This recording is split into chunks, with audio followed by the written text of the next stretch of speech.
طور پہ کچھ لوگ بڑے فخر سے یہ بات بتاتے ہیں، کلیم کرتے ہیں کہ ہمیں اندازہ ہو جاتا ہے کہ مستقبل میں کیا ہونا ہے، اگرچہ اللہ تعالیٰ تو کہتے ہیں کہ یہ ہو ہی نہیں سکتا، کسی کے پاس غیب کا علم نہیں ہے، لیکن کچھ لوگ یہ کلیم کرتے ہیں کہ جی ہمیں ایگزیکٹلی پتہ لگ جاتا ہے۔ اچھا، اگر تھوڑی دیر کے لیے مان لیں کہ آپ کو پتہ لگ جاتا ہے، تو اگر کسی شخص کو پتہ لگ جائے کہ وہ کل مر جائے گا، تو یہ کیا اس کے لیے عیب ہے یا خوبی ہے؟ یہ اس کے لیے عیب ہے، اس لیے کہ اس نے مر جانا ہے، اب وہ اس فکر میں بھی رہے گا، اب وہ اس پریشانی میں بھی رہے گا۔ تو بندگی کی اندر کچھ ایسی چیزیں ہوتی ہیں کہ وہی چیز جو خالق کے لیے خوبی ہے، وہ بندے کے لیے خوبی نہیں رہے گی، وہ خامی بن جائے گی۔ غیب کا علم حاصل ہو جانا بندے کے لیے خوبی نہیں ہے، خالق کے لیے خوبی ہے، بندے کے لیے خامی ہے۔ تو آپ جب شب آگہی گزارتے ہیں تو آپ کو وہ چیزیں پتہ لگ جاتی ہیں کہ جو صرف اللہ کے لیے ہیں، جس کے اندر آپ نہیں شامل ہو سکتے، اور دوسرا آپ کو وہ چیزیں پتہ چل جاتی ہیں جو صفات تو اللہ کی ہیں، لیکن وہ چاہتا ہے کہ کسی نہ کسی حد تک آپ بھی ان کو اپنائیں۔ جیسے وہ الرحمن ہے، لیکن وہ چاہتا ہے کہ آپ بھی رحم کرنا سیکھیں۔ بسم اللہ الرحمن الرحیم۔ آج ایک غزل میں آپ کے ساتھ شیئر کروں گا۔ یہ غزل اس لحاظ سے بڑی اہمیت کی حامل ہے کہ اگر آپ اپنی ذات کو سمجھنا چاہتے ہیں تو اس کا ایک ایک شعر آپ کو اس کی پرتیں کھولتا ہوا نظر آئے گا انشاءاللہ تعالی۔ اس کا مطلب ہے کہ اگرچہ آنکھ میں اب کے ہلال ذات نہ تھا، اگرچہ آنکھ میں اب کے ہلال ذات نہ تھا، پر ایک جذب تھا جس میں زوال ذات نہ تھا۔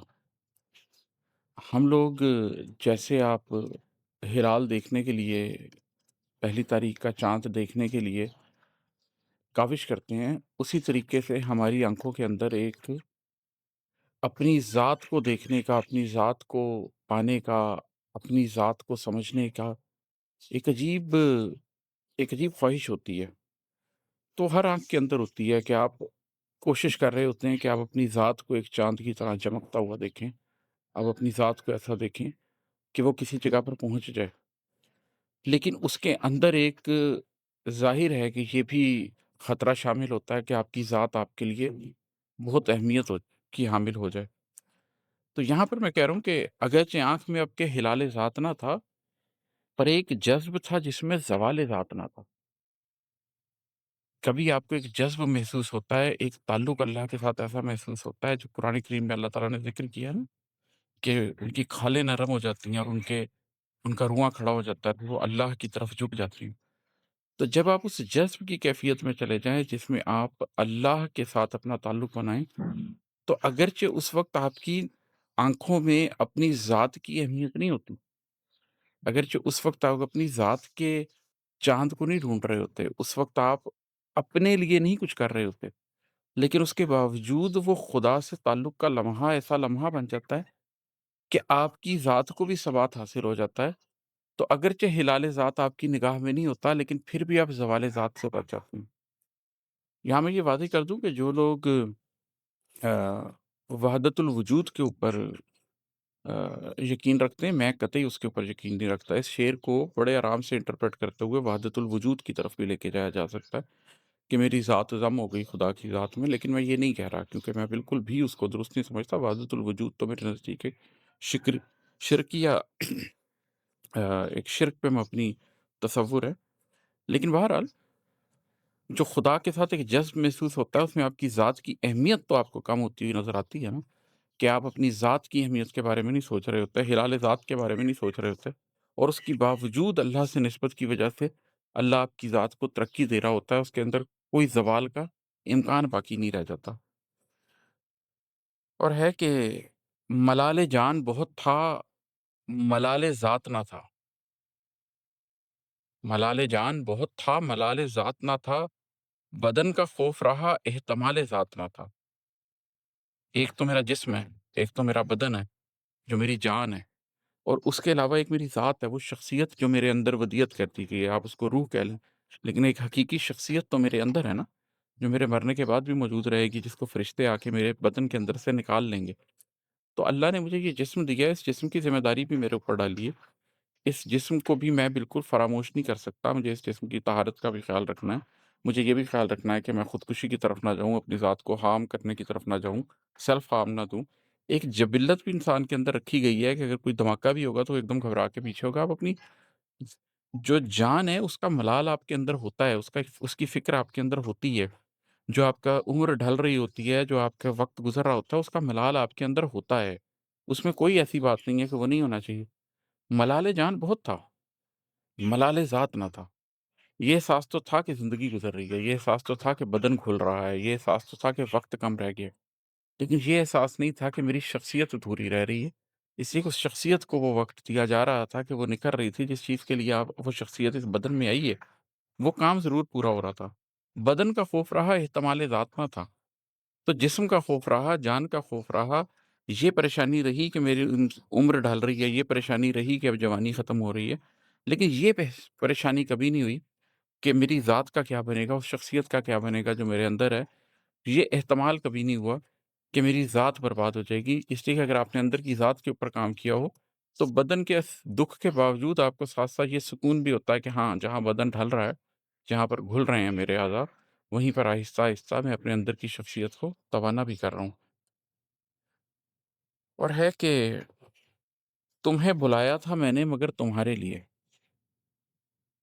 तुम्हें बुलाया था मैंने मगर तुम्हारे लिए, तुम्हें शऊर नहीं ये सवाल ज़ात ना था।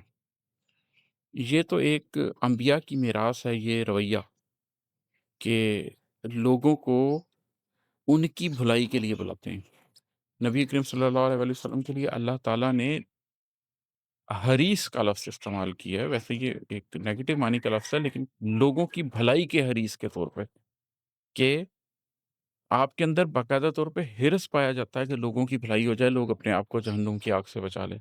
इस हद तक फ़िक्र होना दूसरे की कि जिस तरह हम आम लोग दुनिया में मालो-मता की हिर्स रखते हैं, नबी करीम सल्लल्लाहु अलैहि वसल्लम दूसरों की भलाई की हिर्स रखते थे।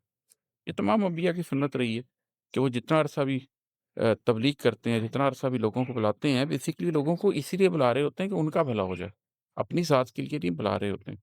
तो हम जो उम्मती हैं, हम जो दीन इब्राहिमी के पैरोकार हैं, नबी करीम सल्लल्लाहु अलैहि वसल्लम के उम्मती हैं, हमें भी अल्लाह ताला ने ये हुक्म दिया है कि हमारे अंदर एक ऐसी जमात होनी चाहिए कि जो लोगों को भलाई की तरफ बुलाती रहे, बुराई से रोकती रहे।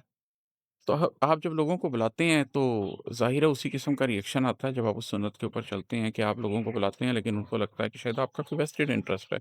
शायद आप इतनी शिद्दत से जो उनको कायल करने की कोशिश कर रहे हैं कि ये रास्ता ठीक है, तो शायद आप अपने किसी ज़ाती मफ़ाद के लिए ऐसा करने की कोशिश कर रहे हैं। तो इस हवाले से ये शेर है कि तुम्हें बुलाया था मैंने मगर तुम्हारे लिए, तुम्हें शऊर नहीं ये सवाल ज़ात ना था। ये मे तुम्हें ये शऊर नहीं है कि ये मेरी ज़ात का मसला नहीं था, ये मेरी सवाल ज़ात का सवाल नहीं था। मैं तुम्हें अपनी फ़ायदे के लिए नहीं बुला रहा था। मैं तुम्हें तुम्हारे ही फ़ायदे के लिए बुला रहा था। यही सुन्नत अंबिया है और यही हम आम लोगों को भी कोशिश करनी चाहिए है।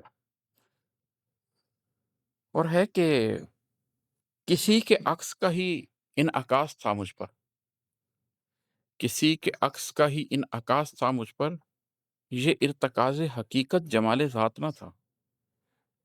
ये थोड़ा-सा मुश्किल है समझने के लिए, लेकिन अगर आप कोशिश करें कि एक रंग है अल्लाह का रंग, सिबगतुल्लाह जिसको आप कहते हैं। एक साया है अल्लाह का साया जो क़यामत के दिन जब कहीं पर साया नहीं होगा तो अल्लाह का साया होगा। एक नूर है अल्लाह का नूर जो जिस क़ल्ब के अंदर आ जाए उसको सब कुछ नज़र आने लग जाता है।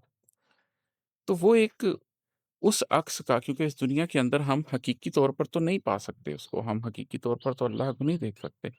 ये या मेटाफ़ोरिकली होगा या ये क़ल्ब के थ्रू होगा।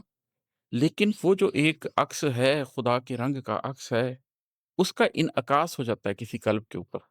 अगर आपने बचपन में कभी वो तजुर्बा करके देखा हो तो हम एक शीशा लेते थे और वो अ, शीशा लेकर उस अदसे को रख के मुनक्कस सर से अदसे को रखते थे धूप में और फिर उससे वो कंसंट्रेट कर कर उसको डालते थे कागज़ के ऊपर, उस रोशनी को डालते थे तो कागज़ थोड़ी देर में जल उठता था। इसलिए कि वो जो सूरज की रोशनी आ रही थी वो उसको मुनक्किस करके एग्ज़ैक्ट उसको कागज़ के ऊपर डालती है उसकी शिद्दत को बढ़ा के। तो इसी तरीके से जब आपके ऊपर वो अक्स पड़ता है, जब अल्लाह के रंग का आपके ऊपर असर पड़ता है, तो उसका भी एक इन्अकास होता है आपकी ज़ात के ऊपर, आपके क़ल्ब के ऊपर, वो फिर अपनी पूरी शिद्दत के साथ आपके ऊपर हावी होता है। तो किसी के अक्स का ही इन्अकास था मुझ पर।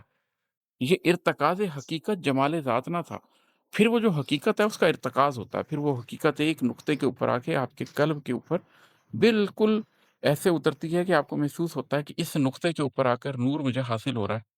और उससे जो आपके अंदर खूबसूरती हासिल होती है, आपकी शख्सियत के अंदर जो निखार आता है, आपके कल्ब के अंदर जो निखार आता है, आपके लहजे में, आपकी बात में जो असर पैदा होता है, वो असल में फिर जमाल-ए-ज़ात नहीं होता।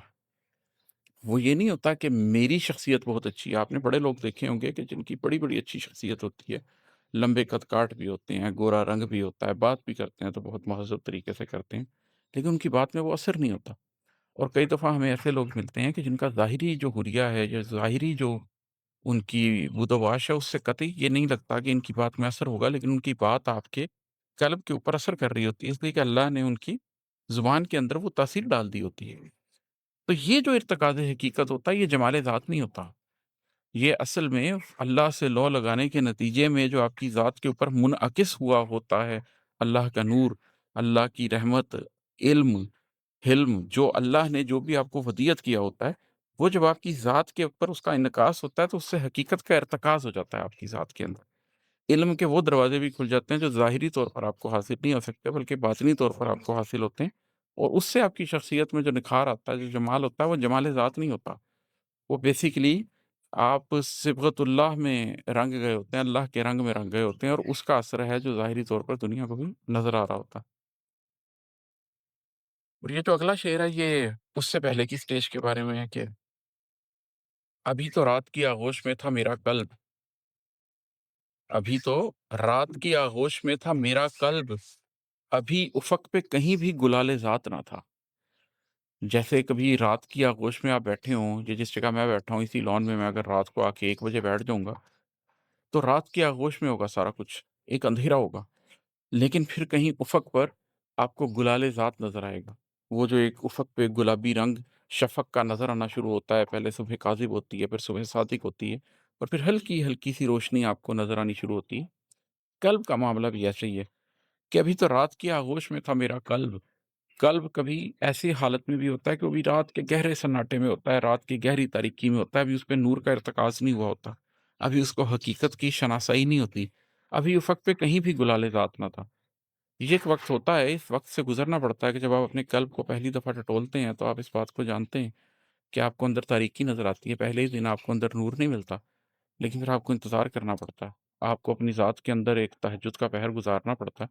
वो गुज़ारते हैं तो फिर आपको सुबह की रोशनी अपने कल्ब के अंदर नज़र आने लग जाती है। तो उस अंधेरे से डरना नहीं चाहिए, उस अंधेरे का मुकाबला करना चाहिए। जब आप उस अंधेरे का मुकाबला करते हैं, तो फिर ही ये अगला शेर आपको हासिल होता है कि किसी के अक्स का ही इन्अकास था मुझ पर, ये इर्तिकाज़ हकीकत जमाल-ए-ज़ात ना था। फिर इसके अंदर आपके ऊपर क्या बीतती है? पिछले 2 शेयरों में मैंने आपको ये बात बताई है कि एक में जब आपको कुछ हासिल हो जाता है तो कैसा महसूस होता है और एक में भी आपको जब हासिल कुछ भी नहीं हुआ होता तो कैसा महसूस होता है। इसके बीच में भी एक कैफ़ियत होती है, अगले शेर में उसको बयान कर रहा हूँ मैं कि ये मेरे टूटने गिरने का एक मंज़र था। ये मेरे टूटने गिरने का एक मंज़र था, ये रक़्स जान कुनी था, धमाल-ए ज़ात ना था। अगेन मैं ये बात वाज़ेह कर दूँ कि मैं उस सूफ़िया के उन सिलसिलों को बिल्कुल दुरुस्त नहीं समझता और वो हाल की उस कैफ़ियत में चले जाना और आपके ज़ाहिर में ऐसे शुरू हो जाना कि आप धमाल डाल रहे हैं, मैं उसको बिल्कुल ठीक नहीं समझता। ये मेटाफ़ोरिकली मैं बयान कर रहा हूँ कि बहरहाल आपकी ज़ात के अंदर एक वजद की कैफ़ियत तो आती है ना, तो उस पे मैं बयान कर रहा हूँ कि ये जो आपको मेरे अंदर एक वजद की कैफ़ियत कभी नज़र आए, अगर कोई मेरे बातिन को समझने की कोशिश करे, मुझे तन्हाई में देखे या मैं अपने आप को खुद भी देखूँ, तो वो जो एक वजद की कैफ़ियत नज़र आती है, वो जो एक हुज़ूरी की कैफ़ियत नज़र आती है, वो कोई धमाल-ए-ज़ात नहीं होता। वो कोई आप बहुत मस्ती की हालत में नहीं होते, वो रक़्स जान को नहीं होता है। आप अपना हथेली पे जान रख के अंदर के सफ़र पे निकलते हैं, कल्ब की रास्ते के ऊपर बड़ी मुश्किलात आती हैं। तो वो तो आपके टूटने गिरने का एक मंज़र होता है, आप अपने आप अंदर ही अंदर टूट रहे होते हैं, रीज़ा-रीज़ा हो रहे होते हैं, आप अंदर ही अंदर गिर रहे होते हैं, फिर खुद को इकट्ठा करके दोबारा खड़े होने की कोशिश कर रहे होते हैं, अपने आप को सँभालने की कोशिश कर रहे होते हैं। तो ये टूटने गिरने के मंज़र के अंदर एक जानकुनी का रक़्स होता है आपके अंदर कि मैं क्या मैं इस रास्ते पे मर जाऊँगा या मैं इस रास्ते पे कुछ पा सकूँगा। ये धमाल-ए-ज़ात नहीं होता, देखने वालों को शायद लगता होगा कि ये जो अंदर का सफ़र है ये बड़ा कोई ऐसा मंज़र है कि जैसे एक रूह परवर माहौल है, उसके अंदर चाँदनी बिछी हुई है, अगरबत्तियाँ जली हुई हैं, खुशबुएँ ही खुशबुएँ हैं। ज़ात का सफ़र ऐसे नहीं होता। ذات کے سفر کے اندر تاریکی ہوتی ہے، ذات کے سفر کے اندر مشکلات ہوتی ہیں، ذات کے اندر کے سفر آپ سفر کے اندر آپ لہو-لہان ہوتے ہیں۔ اس کو اگر آپ دنیاوی طور پہ میٹافور دیں، تو اس کا میٹافور یہ نہیں بنے گا کہ آپ ایک اے سی والے کمرے میں سفید رنگ کی یا ہرے رنگ کی چادریں بچھا کے بیٹھے ہیں اور اس کے اوپر آپ نے اگربتیاں جلائی ہوئی ہیں اور آپ اللہ اللہ کر رہے ہیں، بلکہ اس کا میٹافور یہ ہوگا کہ آپ کسی سنگلاخ پہاڑی علاقے میں بھوکے پیاسے بغیر کسی مدد کے چلے جا رہے ہیں اور آپ کو نہیں پتا کہ منزل کتنی دور ہے۔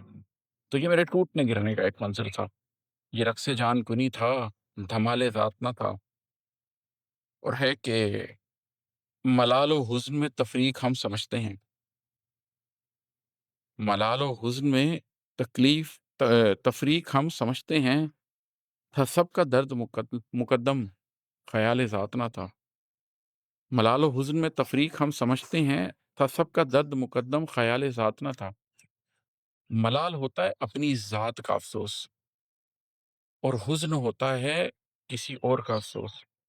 قرآن کریم میں جہاں پر حضرت ابو بکر رضی اللہ تعالیٰ عنہ نے یہ ذکر فرمایا ہے جب آپ صلی اللہ علیہ وسلم کے ساتھ وہ غار میں اکیلے تھے، جہاں پر اللہ تعالیٰ نے یہ آیات نازل فرمائی ہیں کہ جب وہ اللہ ان کے ساتھ تھا، ان دو کے ساتھ تیسرا اللہ تھا، اور جہاں پر یہ بات فرمائی ہے کہ نبی کریم صلی اللہ علیہ وسلم فرما رہے تھے کہ غم نہ کرو، اللہ تمہارے ساتھ ہے، تو وہاں ملال کا لفظ نہیں استعمال کیا بلکہ حزن کا لفظ استعمال کیا۔ حضرت ابوبکر صدیق رضی اللہ تعالیٰ عنہ اس وقت حزن محسوس کر رہے تھے، اپنی ذات کی فکر نہیں انہیں پڑی ہوئی تھی، نبی کریم صلی اللہ علیہ وسلم کے بارے میں پریشان تھے۔ تو ملال اور حزن میں ایک فرق ہوتا ہے، ایک تفریق ہوتی ہے۔ ملال اس کسی بھی شخص کی ذات کا ہوتا ہے، حزن میں اس کو باقی لوگوں کی بھی تکلیف ہو رہی ہوتی ہے، اس کو باقی لوگوں کا بھی دکھ ہو رہا ہوتا ہے، تو دوسرے کے ملال کو حزن کہتے ہیں۔ تو یہاں میں کہہ رہا ہوں کہ ملال و حزن میں تفریق ہم سمجھتے ہیں، اپنی ذات کے دکھ میں اور دوسرے کی ذات کے دکھ میں جو فرق ہوتا ہے اس کی تفریق کو میں سمجھتا ہوں، مجھے معلوم ہے کہ ان میں کیا فرق ہوتا ہے۔ تو سب کا درد مقدم خیال ذات نہ تھا، یہ ملال نہیں تھا جو میری زندگی کو لے گیا، یہ ملال نہیں تھا جس کی وجہ سے میں افسردہ رہا، یہ حزن تھا، یہ اپنی ذات کے بارے میں پریشانی نہیں تھی، یہ اپنے ساتھ چلنے والے سارے لوگوں کے بارے میں پریشانی تھی۔ سب کے درد کو مقدم رکھا، اپنی ذات اپنی شخصیت کا خیال رکھ کے آگے نہیں بڑھا۔ اور پھر ایک شعر ہے کہ یہ جو پیچھے میں نے آپ کو 3 شعر سنائے ہیں کہ ایک وقت میں آپ تاریکی میں ہوتے ہیں، پھر ایک وقت میں آپ کو صبح کی روشنی محسوس ہونے لگ جاتی ہے، پھر ایک وقت آتا ہے جس کے اندر آپ کی ذات کے اوپر ارتکاز حقیقت بھی ہونے لگ جاتا ہے۔ تو یہ جو ایک پورا سفر ہے اس کے حوالے سے یہ ایک شعر ہے کہ بس ایک بار شب آگہی گزاری تھی، بس ایک بار شب آگہی گزاری تھی، پھر اس کے بعد خدا تھا کمال ذات نہ تھا۔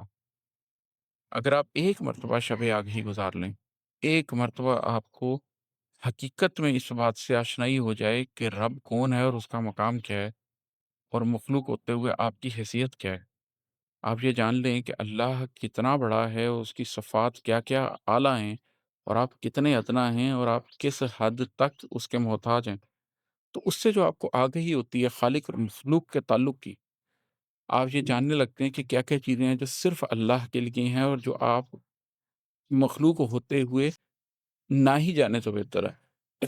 مثال کے طور پر کچھ لوگ بڑے فخر سے یہ بات بتاتے ہیں، کلیم کرتے ہیں کہ ہمیں اندازہ ہو جاتا ہے کہ مستقبل میں کیا ہونا ہے، اگرچہ اللہ تعالیٰ تو کہتے ہیں کہ یہ ہو ہی نہیں سکتا، کسی کے پاس غیب کا علم نہیں ہے، لیکن کچھ لوگ یہ کلیم کرتے ہیں کہ جی ہمیں ایگزیکٹلی پتہ لگ جاتا ہے۔ اچھا اگر تھوڑی دیر کے لیے مان لیں کہ آپ کو پتہ لگ جاتا ہے، تو اگر کسی شخص کو پتہ لگ جائے کہ وہ کل مر جائے گا، تو یہ کیا اس کے لیے عیب ہے یا خوبی ہے؟ یہ اس کے لیے عیب ہے، اس لیے کہ اس نے مر جانا ہے، اب وہ اس فکر میں بھی رہے گا، اب وہ اس پریشانی میں بھی رہے گا۔ تو بندگی کی اندر کچھ ایسی چیزیں ہوتی ہیں کہ وہی چیز جو خالق کے لیے خوبی ہے، وہ بندے کے لیے خوبی نہیں رہے گی، وہ خامی بن جائے گی۔ غیب کا علم حاصل ہو جانا بندے کے لیے خوبی نہیں ہے، خالق کے لیے خوبی ہے، بندے کے لیے خامی ہے۔ تو آپ جب شب آگہی گزارتے ہیں تو آپ کو وہ چیزیں پتہ لگ جاتی ہیں کہ جو صرف اللہ کے لیے ہیں، جس کے اندر آپ نہیں شامل ہو سکتے، اور دوسرا آپ کو وہ چیزیں پتہ چل جاتی ہیں جو صفات تو اللہ کی ہیں لیکن وہ چاہتا ہے کہ کسی نہ کسی حد تک آپ بھی ان کو اپنائیں، جیسے وہ الرحمن ہے لیکن وہ چاہتا ہے کہ آپ بھی رحم کرنا سیکھیں، وہ الرحیم ہے لیکن وہ چاہتا ہے کہ آپ بھی لوگوں کے ساتھ رحیم ہو کر پیش آئیں۔ تو आपको मालूम होने लग जाता है कि क्या चीज़ है जो रब के लिए और मुझे सिर्फ़ सर झुकाना है, क्या चीज़ है जो रब के लिए है और रब चाहता है कि उसके बंदे के अंदर भी उसकी हैसियत के मुताबिक किसी हद तक वो शामिल हो जाए। उसके बाद फिर आपको कमाल ज़ात नहीं नज़र आता।